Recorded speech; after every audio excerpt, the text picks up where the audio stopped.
So the next time you're in the forest, be extra careful. Two sweet old ladies, a room full of asshole greedy relatives, and a satanic nephew.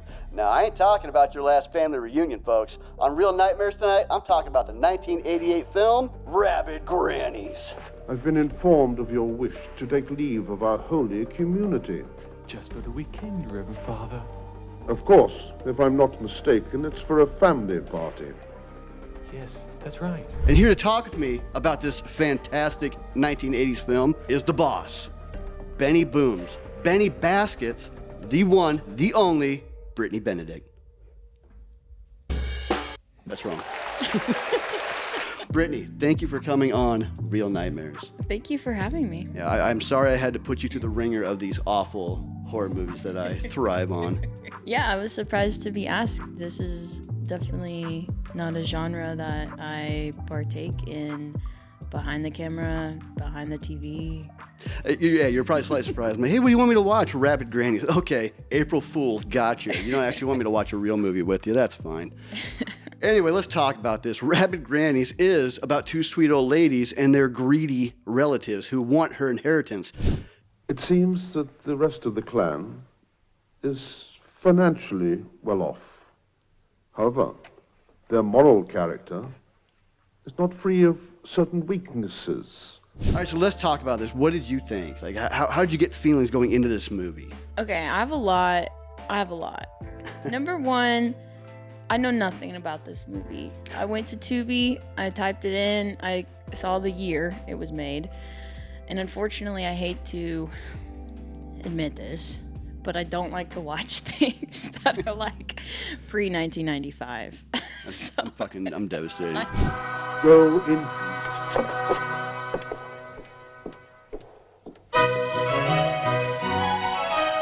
It starts right out the gate. You see all these families, all the members traveling to their grandmother's or aunties, technically it's their auntie's house, for their birthday dinner. You know, with these engine problems, I hope we don't get there last. Well, that's done. Good weekend, my friend. If it is good, in about a year or two, we can start building tanks. I may not get there first, but they'll appreciate the effort I made on this old thing. Ah, there she is, Bertha, the family virgin. Now we'll have a laugh. She arrives. Victoria and Elizabeth are very old and very naive. yeah, and like the beginning of the movie is so fast paced that you are seeing all these different people like going to the granny's house that I was like, it was like kind of like whiplash. I was like, wait, whose story are we in? And I kind of was also having this is my other like confession. Oh, here we go. This is my other confession. Let's go, Benny Burps. Is I'm not, don't out me right now. You're welcome. There we go. We ready? Jesus Christ. Holy! I'm just sorry. Sorry. I just haven't had like a carbonated beverage.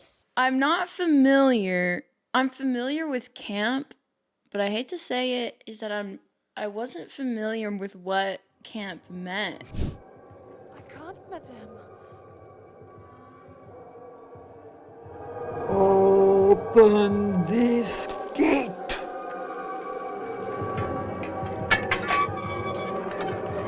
Ah, that's better. I don't like talking through bars. But would you be so kind as to give them this? There's some dialogue that I'm like, hold on, is this camp? She left this for our mistresses. What is it? Time bomb? I don't know. A stranger has brought this package and a letter just for us. Neither of us has a clue as to who sent it. Is this camp? It is, right? Right. Is it? Yeah, it is. It's a wild movie because straight out the gate, these sweet old ladies open this box, then their champagne glasses start to smoke.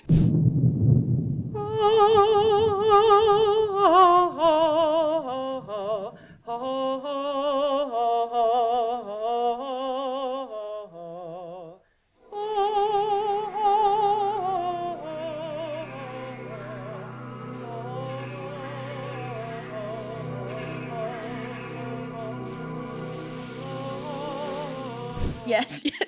And then she's drinking it.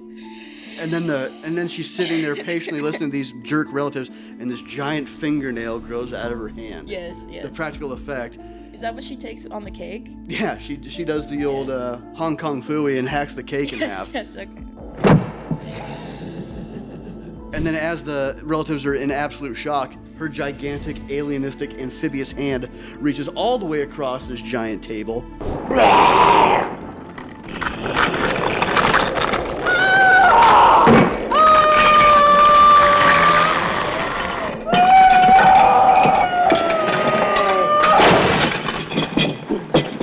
And this is all within the first 20, 25 minutes of the film. So, I mean, I'm talking about a running start here. That's smashing! Holy shit! The whole time I'm kind of asking myself, okay, is this bad filmmaking? Like, is this a bad movie, or is this intentional camp? Which, is camp always intentional? I don't want to get too far into camp, but... Can we have a camp count on the camera, please? How many times is that now?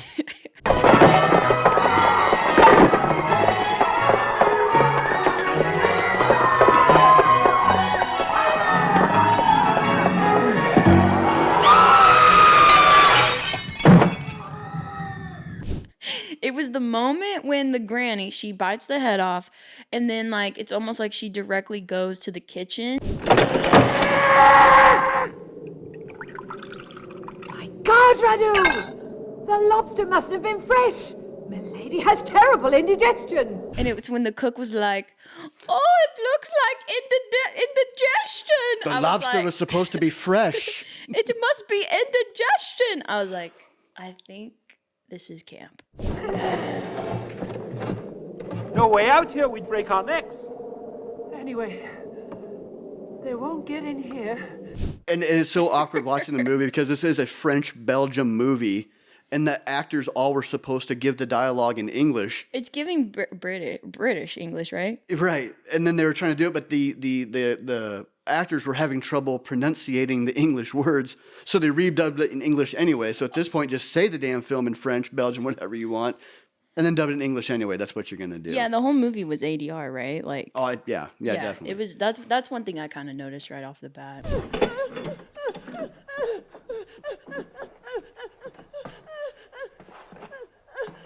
Can't you shut up for 5 minutes?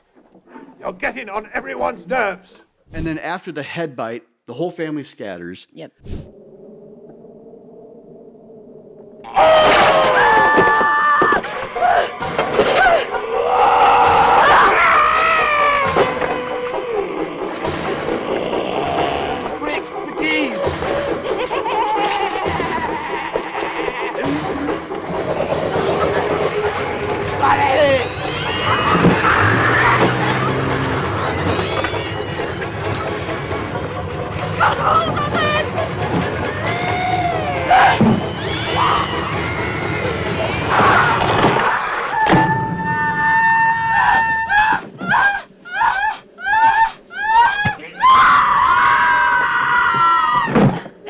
I have to punish you. No! Unless you sing for my birthday right away. Because I want to say I was never scared right. during this movie. That's the point? See, I'm not familiar with horror. You know what I mean? But I was never scared. But it makes me want to talk about when that girl goes out to the Jeep. Oh, and okay, the grandma's there, and she's like, that was the only time I kind of felt a little like, ooh, this is creepy. When she's like, when her sing and her boy for me. Sing, bitch! Happy birthday to you. All right, go on. You can go. I can go.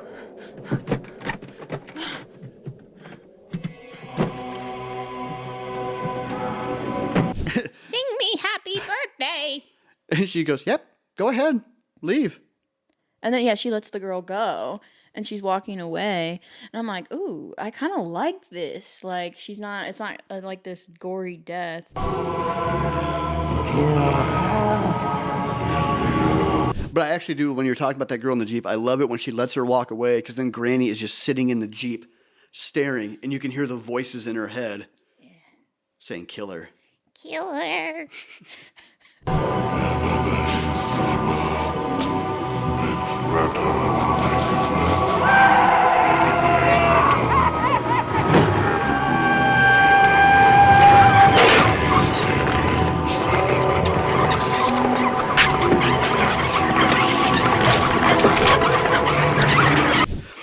And then the Jeep just takes off down the road, hits her. She's stuck on there like a teddy bear, ratchet strapped to a bumper, and then runs her into the gate. Right into the gate. I will say this movie had really, really cool kills. Oh, absolutely. Really great kills. All right. Keep watch. Wait! You can't open that door! There's monsters coming behind it!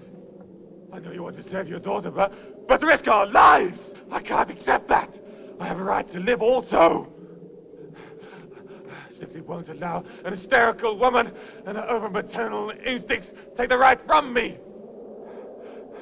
We'll just wait here and pray for the child. That's all. Selfish, phony bastard!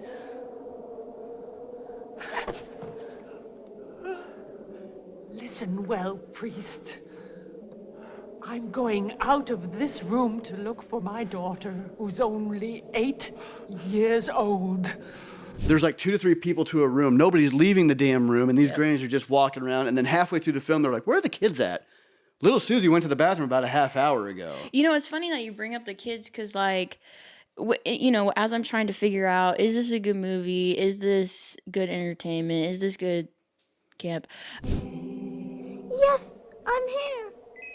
Where are you? At the end of the corridor. I'm coming! I can't make it! Until you, my dear, you'll make it.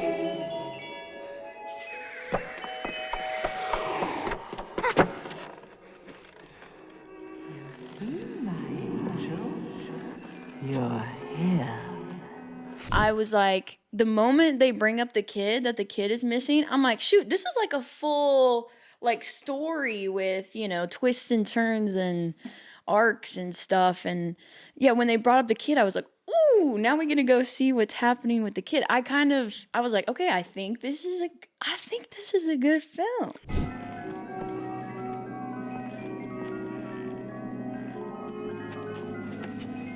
Where are Mommy and Daddy? In the house somewhere. What are they doing? Playing hide and seek with the others. Auntie Victoria and myself look for them, and we'll find them. Can I play with you? That my lamb, you're already playing. And poor little Susie, she was found walking down the hallway, but Granny got her.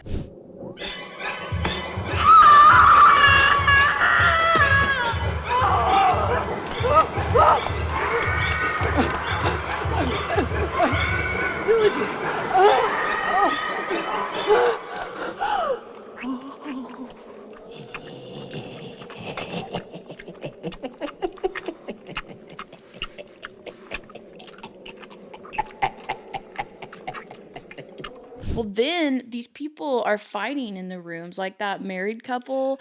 They start fighting. I'm like, oh, we're really bringing some freaking drama into this. And the best part is that the husband's like, yeah, you go ahead and go look for the kid. I'm going to stay here and watch here. all this stuff. It just sends the wife until the priest calls him out on it. Do you know what I am going to do? No? I am going out to see what's happening. You are crazy!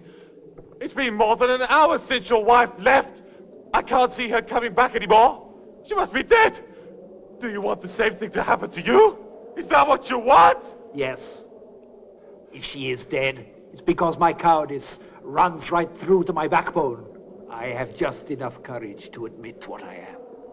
And you You pathetic excuse for a man.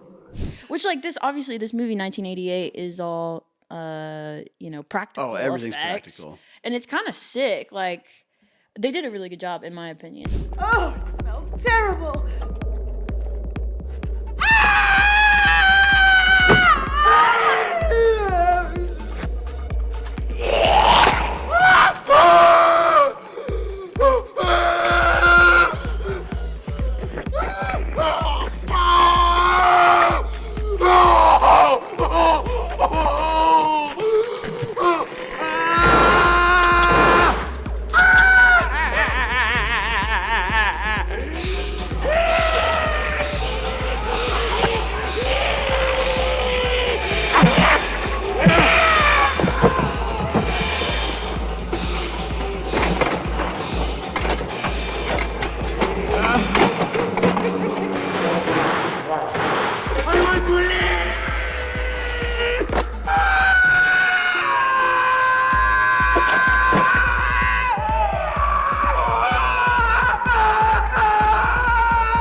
They notice the granny sitting on the stairs. She's not even paying attention to us. She doesn't want to kill us. And then the dude starts to make a run for it, and she like rips out her liver, throws it on the ground. He slips and face plants through the window and spears himself in the head. He slips on it like a little banana peel.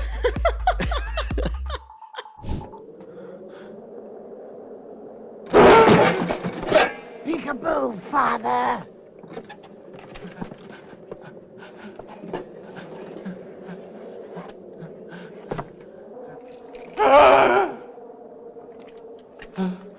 Make a human hamburger out of you. Don't let her do it, Percival. Kill yourself. After all, you never were a good priest.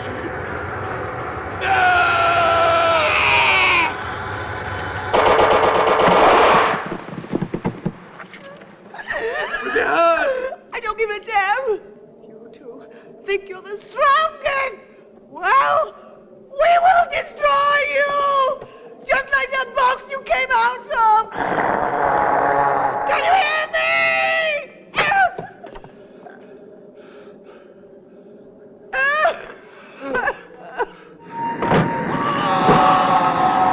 Take it and run to the chapel!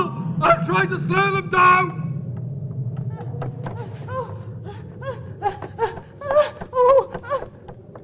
John the coward is not a coward anymore. Well done, John!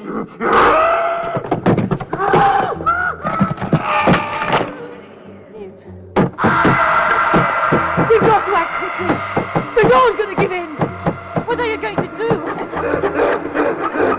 I'm going to destroy this damn thing. So ultimately, they have to destroy the demons. They have to stop them. So this box, this present that the satanic nephew sent them must be destroyed. But how do you destroy a box that holy water won't fight against? Yeah. Obviously, you smash the hell out of it with a crucifix. Give me a crucifix.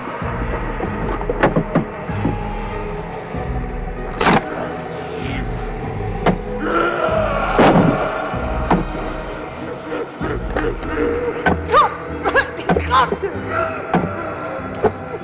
Are you gonna give? Damn box! Are you gonna give?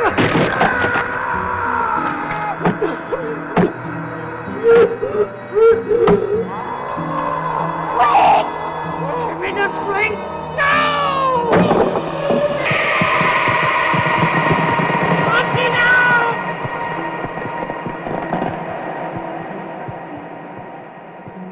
And that's what she does. And then Granny wakes up and goes, "Help me! Help me. Please.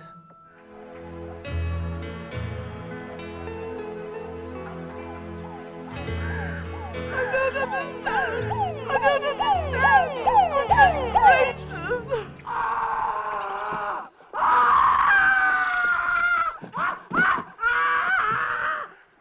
Now I know that God doesn't exist. Why? Because if he did, he could have stopped all this.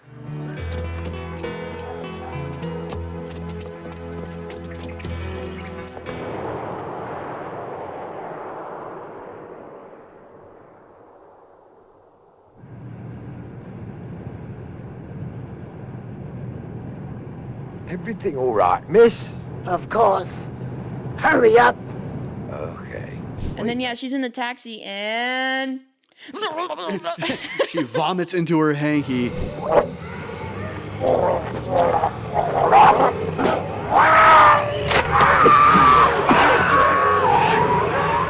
So, we've had a good review of the movie. Let's give it our official rating. On here, we don't give stars, we give headstones. Yes. So, on a scale of 1 to 5 headstones, what did you think of Rabid Grannies?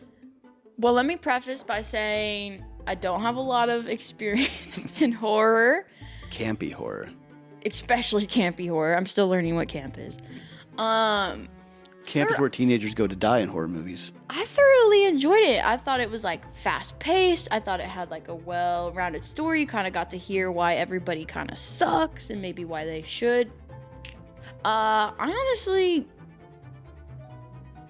think I'll give it like a 4 headstones. I'm going to give it a rating of 3 headstones. Okay. And I'm only saying that because I've watched more horror movies than probably any human should. You're pretty experienced. It was campy, and I enjoyed it. I love the comedy. I love the demons harassing the priest. I love the trickery of them knocking on the door and always using a different voice, trying to get people to let them in. It was a fun movie. So I liked it. Well, Brittany, thanks again for coming on the show. Thanks for having me. Absolutely. I'm glad you enjoyed it, and maybe until next time. All right. All right. Thanks, everyone. Tune in for the next episode of Real Nightmares. We out.